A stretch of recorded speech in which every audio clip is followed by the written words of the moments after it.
एक सही 73 कोटी आणि बीडचे माजी जिल्हाधिकारी जे तत्कालीन जिल्हाधिकारी होते त्यांना लातूरमधनं झालेली अटक काय हे संपूर्ण प्रकरण थोडक्यात सांगतो। 22 एप्रिल 2025 रोजी विवेक जॉन्सन हे जिल्हाधिकारी म्हणून बीडमध्ये आले। त्यांच्या पूर्वी असणारे अविनाश पाठक यांची बदली झाली होती। विवेक जॉन्सन यांच्या समोर जुने आदेश यायला लागले, त्याच्यावरती सह्या होत्या अविनाश पाठक यांच्या। हे जुने आदेश होते भूसंपादनाचे, बीडमधून जाणाऱ्या राष्ट्रीय महामार्ग आणि त्यासाठी सुरू असणारं भूसंपादन, तिथल्या लोकांचं जमिनीचं भूसंपादन करण्यात आलं होतं। ज्या लोकांना आपली जमीन द्यायची असते त्यासाठी सरकारकडून त्यांना पैसे मिळतात, पण काही लोक असे असतात ज्यांना सरकारची रक्कम मान्य नसते, ती लोक जिल्हाधिकाऱ्याकडे आपली मागणी करतात, रक्कम वाढवून घेतात आणि या सर्व गोष्टीवरती जिल्हाधिकारी त्यांची बाजू ऐकून या सर्व गोष्टींचे आदेश काढत असतो। हेच जुने आदेश त्यांच्याकडे विवेक जॉन्सन यांच्याकडे येत होते। या जुन्या आदेशांची तारीख होती मार्च ते एप्रिल पर्यंतची 2025च्या आणि या आदेशांवरती सही होती अविनाश पाठक यांची, जे तिथले आता जिल्हाधिकारी देखील नव्हते। अविनाश पाठक मागच्या 15 वर्षापासून बीडमध्येच होते।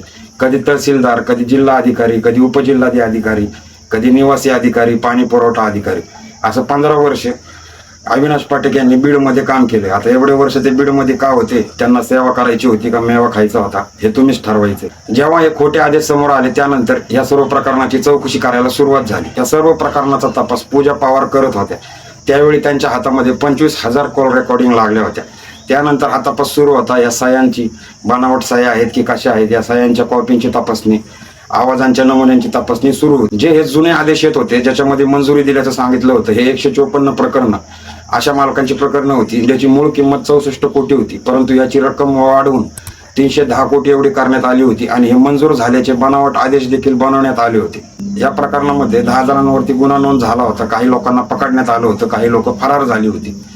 या सर्व घटनेचा तपास पूजा पवार करत असताना त्या रजेवरती गेल्या। नंतर हा तपास IPS व्यंकटरमण यांच्याकडे आला होता। त्यांनी जिल्हाधिकारी जे होते अविनाश पाठक यांना बोलून घेतलं आणि त्यांच्या तपासात असं उघड झालं की अविनाश पाठक यांनी केलेल्या सह्या या बनावट नव्हत्या। त्याच गोष्टीवरून अविनाश पाठक यांना लातूरमधून पकडण्यात आलेले। या प्रकरणात 10 जण असल्याचं सांगितलं जाते। 10 जणांना 10 आरोपींना निष्पन्न करण्यात आले। 3 जणांच्या विरोधामध्ये दोष आरोपपत्र देखील दाखल करण्यात आलेले।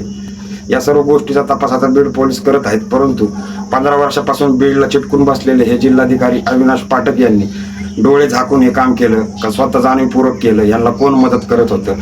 आणि जर ही घटना उघडकीस आली नसती तर ते 73 कोटी जे वाटले गेलेत ते कोणाकोणाच्या खात्यावरती गेले, आणि ही घटना उघडकीस नसती आली तर हे वाढीव जे आदेश काढले होते 243 कोटी सरकारची फसवणूक करून हे पैसे कोणाच्या खात्यामध्ये जाणार होते? खरंच बीडचा विकास होणार होता का मेवा खायसाठी हे तिथं बीडमध्ये ठाण मारून बसलेले होते? याच्यामध्ये कोणते नेते आहेत, अजून कोण कोण लोक आहेत, कोण वकील होते, या सर्व गोष्टींचा तपास पोलीस करत आहेत। आणि या प्रकरणामध्ये आता आणखीन कोण कोण होतं, तहसीलदार, वकील, कर्मचारी, विविध अधिकारी, त्याबरोबरच कोणत्या नेत्यांच्या पाठिंब्याने पाठपुराव्याने हे सर्व घडलंय का, हे सर्व वाढीव पैसे कोणाच्या खात्यामध्ये जाणार होते, या सर्व घटनेचा तपास पोलीस करत आहेत।